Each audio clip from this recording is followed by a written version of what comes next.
To get started, we'll sign in with SSO. These are our corporate credentials that we would use to authenticate to any other enterprise application. On the left, we have the chat history for the currently authenticated user, as well as some other standard operations. Our first question is about a single quarter and a single institution. We're going to ask, in their Q4 earnings call, did JP Morgan Chase comment on stock buybacks? You'll notice we get this live feedback from the application, telling us which step it's currently on in the RAG process.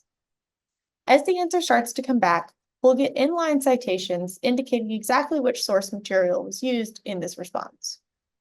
At the bottom, we have an itemized list of those citations indicating the page and paragraph number for each one. Let's take a look at that earnings call transcript.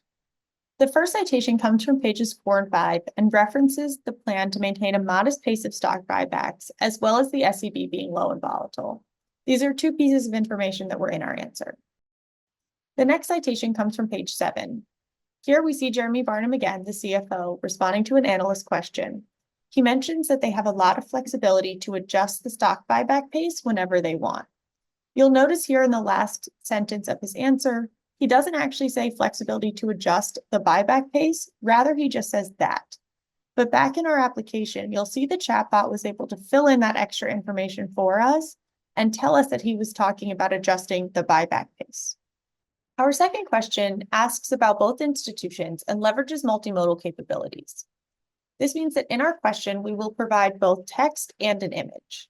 Here we're asking, how are the institutions affected by COVID based on this graph in the earnings calls transcripts?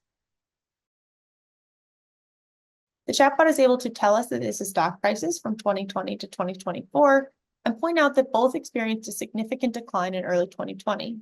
We also get some additional commentary from the earnings calls transcripts that we'd already previously ingested. Let's ask a follow-up question about the current stock prices.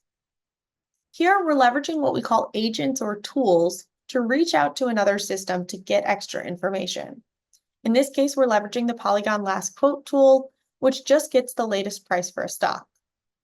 In other applications or production systems, this could be any internal or external tool with public or private data that you want your chatbot to be able to send information to, receive information from, or even perform updates in.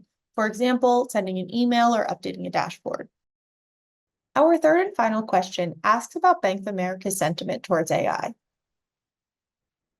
You'll notice we didn't specifically have to spell out Bank of America, but rather we could use a common abbreviation, BOA.